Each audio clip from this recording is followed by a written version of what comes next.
Welcome to the TKES Effectiveness System Orientation. The TKES Effectiveness System is a common evaluation system that will allow the state to ensure consistency and comparability across local education agencies, also called LEAs, based on a common definition of teacher effectiveness. Today's orientation will provide a common understanding of the TKES Effectiveness System. We will also discuss content and process for the implementation of TKES. Before beginning our orientation session, I want to make you aware of some resources that are available to you. The TKES Effectiveness System Implementation Handbook outlines the process for implementing the TKES Effectiveness System and will serve as an important resource for you throughout the school year. The TAPS reference sheets, also called the blue and yellow cards, provide a summary of the performance standards and sample indicators, as well as the performance appraisal rubrics for use by teachers and evaluators throughout the evaluation cycle. You can find all resources in the orientation container on the Georgia Department of Education TLSD electronic platform, which is now housed in the statewide Student Longitudinal System, or SLDS, or visit the Teacher and Leader Effectiveness website at www.gadoe.org.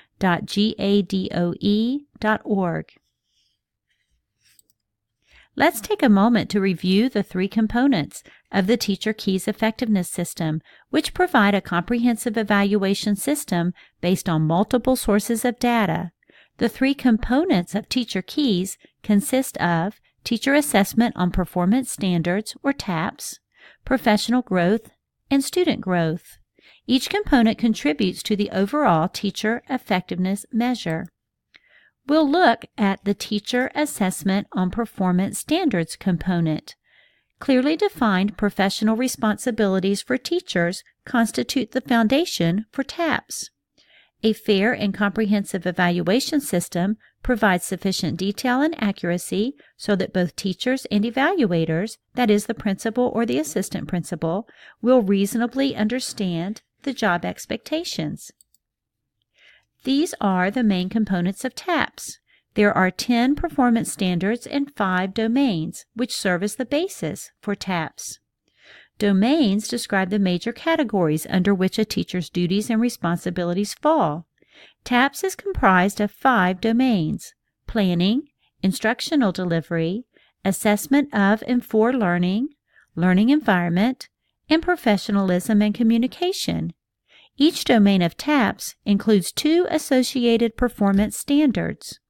Performance standards refer to the major duties performed by a teacher.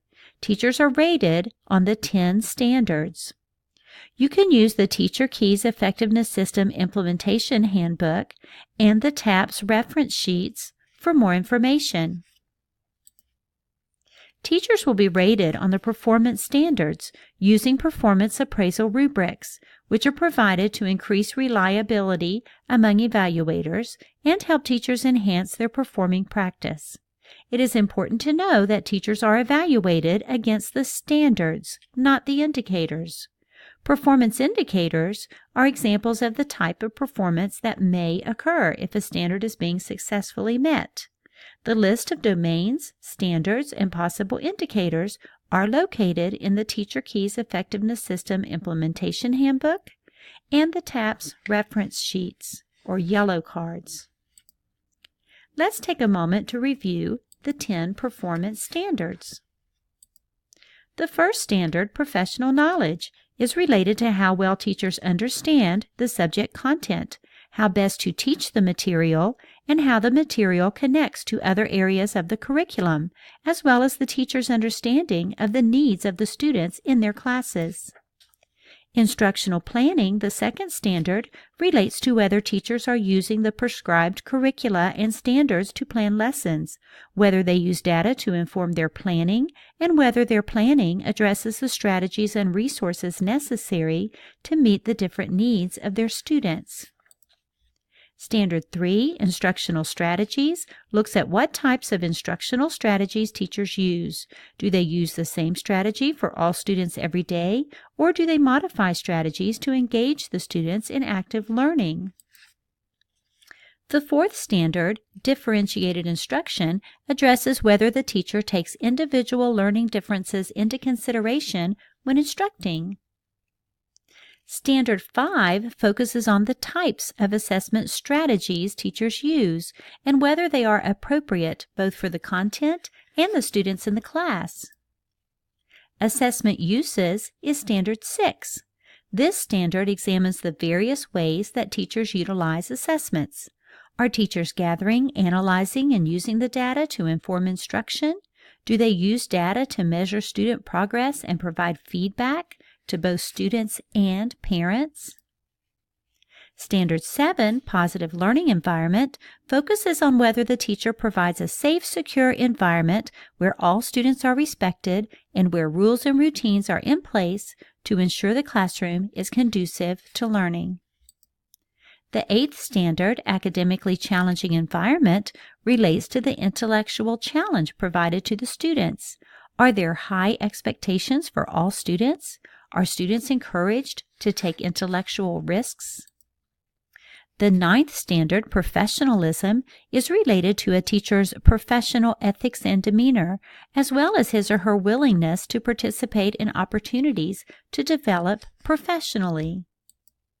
The 10th and final standard, Communication, is related to how well teachers communicate with students, parents, and other members of the school community.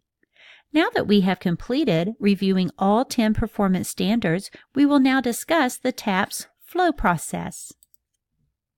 This slide depicts the process by which schools will implement the TAPS portion of the TKES Effectiveness System.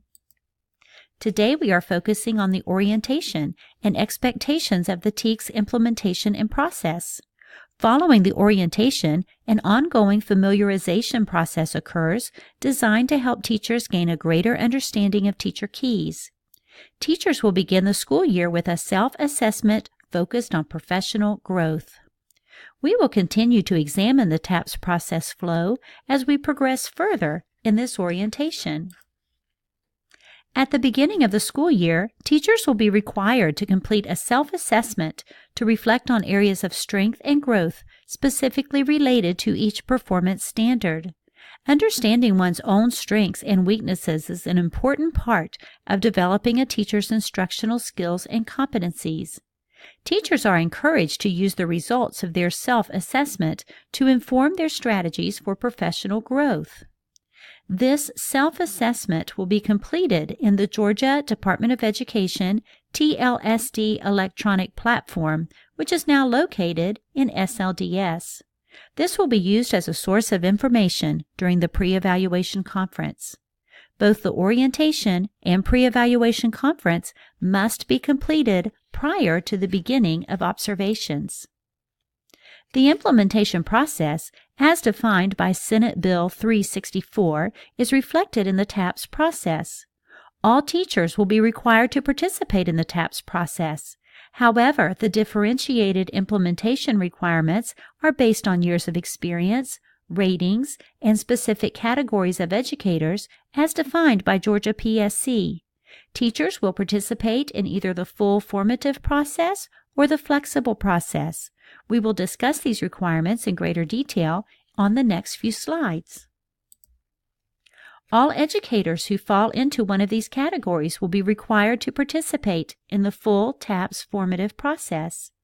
These are induction teachers, teachers with 3 or less years of experience, teachers who are teaching out of field, teachers new to a position, out of the profession for a period of time, moving into the state, or teachers who have received an evaluation performance of needs development or ineffective on the prior year's summative assessment. In the full TAPS formative process, 2 data sources will be used in the TAPS component: observations and documentation. Evaluators are required to complete 2 formative assessment phases, consisting of walkthrough observations and formative observations. The formative observations must be at least 30 minutes in duration, and both must take place prior to the summative assessment. These observations will require the administrators to rate all 10 standards. Evaluators must conduct a minimum of 4 walkthroughs, which are at least 10 minutes each. Evaluators will focus on a very limited number of standards during the walkthrough observations. Information gathered during the walkthroughs should be considered when rating the teacher on formative assessments, especially with any standards that might not have been observed. Evaluators will focus on the totality of evidence and consistency of practice when rating performance standards. Evaluators are not required to have a conference with the teacher following a formative observation, but for a formative assessment to inform a teacher's practice, the evaluator must ensure the teacher receives feedback in the Georgia Department of Education electronic platform within 10 working days of the formative observation. Both formative assessments must be completed prior to completion of the summative assessment. Teachers who do not fall into one of the aforementioned categories will participate in the flexible TAPS process. 2 data sources will be used in the TAPS component: observations and documentation. Evaluators are required to complete 2 observations and a summative assessment. Evaluators will focus on the totality of evidence and consistency of practice when rating performance standards.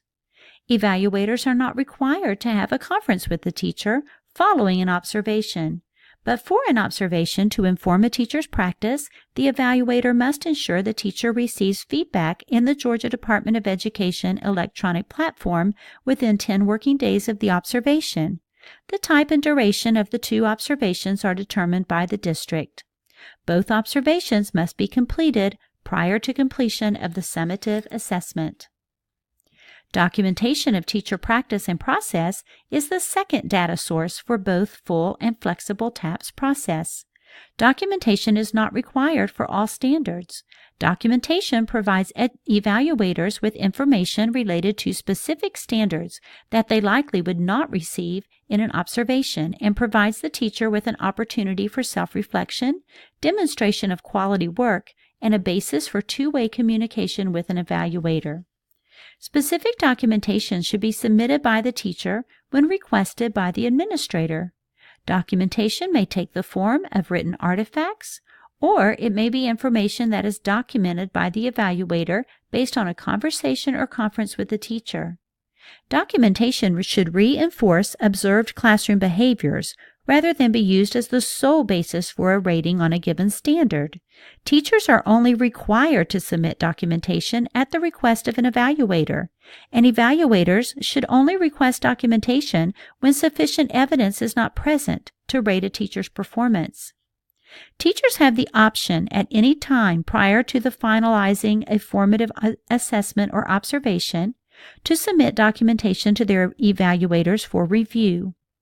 Evaluators can also add documentation at any time that is not tied directly to a classroom observation. This could include notes from collaborative planning sessions, leadership team meetings, extracurricular activities, or other relevant forms of evidence. When documentation is submitted within the Georgia Department of Education TLSD electronic platform, it should be entered as documentation and tagged to the standards for which it establishes evidence. Teachers will be rated using a 4-level performance appraisal rubric. The performance rubric is a behavioral summary scale that guides evaluators in assessing how well a standard is performed. It states the measure of performance expected of teachers and provides a qualitative description of performance at each level. The resulting performance appraisal rubric provides a clearly delineated stepwise progression from highest to lowest levels of performance. Each level is intended to be qualitatively superior to all lower levels. The description provided in Level 3 of the Performance Appraisal Rubric is the actual performance standard. Thus, Level 3 is the expected level of performance. Teachers who earn a Level 4 rating must meet the requirements for Level 3 and go beyond it. Performance appraisal rubrics are provided to increase reliability among evaluators and to help teachers focus on ways to enhance their teaching practice. The TKES Effectiveness System Implementation Handbook and the TAPS reference sheets, called the Blue Cards, contain the performance